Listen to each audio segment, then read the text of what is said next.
ماں ہوتی ہے، اور ماں کی گود جو ہے یہ پہلی درسگاہ ہے، اور عالم اسلام میں ایسی پرسنالٹیز گزری کہ جن کو شخصیت بنانے میں، مقام ولایت پر پہنچانے میں ان کی ماں کا مثالی کردار رہا۔ اور ان ماؤں میں ایک ماں ہے جس نے امت کو امیر اہل سنت جیسا قائد دیا، لیڈر دیا۔ سبحان اللہ۔ ان سے عطار سی ہم کو نعمت ملی، حق ہو کیسے ادا ام عطار کا۔ نام مبارک ان کا ہے امینہ، نیک پرہیزگار خاتون، فرائض و واجبات کی پابند، فاتحہ و اصالہ ثواب کی پابند۔ امیر علیہ سنت فرماتے مجھے یاد نہیں پڑتا میری بچپن میں کبھی نماز فجر چھوٹی ہو۔ امیر علیہ سنت نے فرمایا جب سے میں نے ہوش سنبھالا میں نے گھر میں اللہ رسول کا نام سنا۔ یہ ہے ماں کی تربیت۔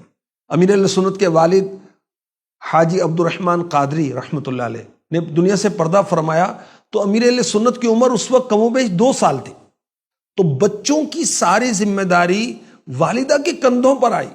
ان حالات میں آپ نے ہمت نہیں ہاری، گھر کا نظام بڑے اچھے انداز سے چلایا۔ امیر علیہ سنت کی والدہ ماجدہ نے گھر کا گزر بسر کرنے کے لیے مونگ پھلیاں لا کر ان کو صاف کرنا، ان کو چھیل کر اس میں سے اس کے دانے نکالنا، اور اس میں جو رقم ملتی اس سے آپ اپنے گھر کا نظام چلاتے۔ ایک مرتبہ امیر علیہ سنت نے اپنے متعلقین کو یوں تربیت دی کہ اللہ رسول کے فضل و کرم سے حقوق العباد کی ادائیگی کا خوف بچپن ہی سے میرے دل میں بیٹھا ہوا تھا۔ آپ فرماتے میں چھوٹا اور ناسمجھ تھا، یتیمی اور غربت کا دور تھا، حصول معاش کے لیے بھنے ہوئے چنے مونگ پھلیاں چھیلنے کے لیے گھر میں لائی جاتی تھی۔ ایک سیر چنے چھیلنے پر 4 آنے ملتے تھے، اور ایک سیر مونگ پھلیاں چھیلنے پر 1 آنا مزدوری ملتی تھی۔ سارے گھر والے مل کر مونگ پھلیاں چھینتے تھے، اور آپ فرماتے میں ابھی چھوٹا کم سن تھا تو ناسمجھی میں کبھی کبھار چند دانے منہ میں ڈال لیتا، پھر پریشان ہو کر والدہ سے عرض کرتا ماں مونگ پھلی والے سے معاف کرا لینا، تو والدہ سیٹ سے کہتی بچے نے 2 دانے منہ میں ڈال لیے ہیں، تو وہ کہتا کوئی بات نہیں۔ امیر علیہ سنت فرماتے ہوئے سوچتا کہ میں نے تو 2 دانے سے زیادہ کھائے اور ماں نے 2 دانے معاف کروائے۔ بعد میں جب شعور آیا تو پتا چلا کہ یہ 2 دانے محاورہ ہے، اس سے مراد تھوڑے دانے ہوتے ہیں، تو میں کبھی تھوڑے دانے کھا لیتا تھا۔ اللہ اکبر۔ یہ دیکھیں کیسی ماں کی تربیت اور امیر علیہ سنت کا احساس حقوق العباد۔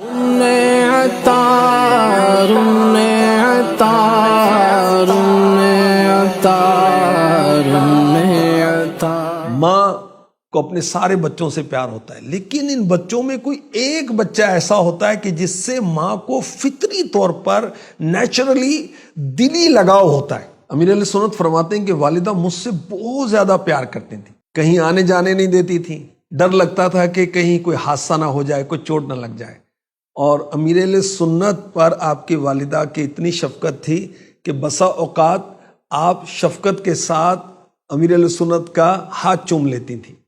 امیر علیہ سنت کی والدہ کا انتقال ہوا 17 صفر المظفر 1398 سنی ہجری، جمعرات جمعے کی درمیانی رات۔ یوم پاک آ گیا ام عطار کا، تقریباً رات 10:15 بجے، اولڈ سٹی باول مدینہ کراچی میٹھا در میں تدفین ہوئی۔ میوہ شاہ قبرستان بکرا پیڑی باول مدینہ کراچی میں۔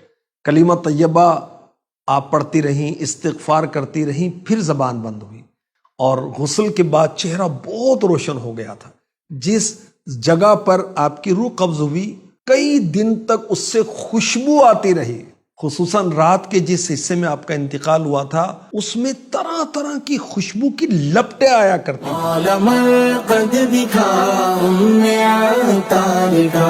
امیر علیہ سنت فرماتے ہیں کہ سوئم کے دن صبح کے وقت چند گلاب کے پھول لا کر گھر رکھے، جو بعد میں نے اپنے ہاتھ سے والدہ کی قبر پر ڈالے۔ ان پھولوں میں ایسی بھینی بھینی خوشبو تھی کہ آج تک مجھے گلاب کے پھولوں سے کبھی ویسی خوشبو سونگھنے کو نہیں ملی۔ کئی گھنٹوں تک وہ خوشبو میرے ہاتھوں سے آتی رہی۔ سبحان اللہ۔ ام عطار پر اللہ پاک کی کروڑوں رحمتیں ہوں، اور ان کے صدقے ہماری بے حساب مغفرت ہو۔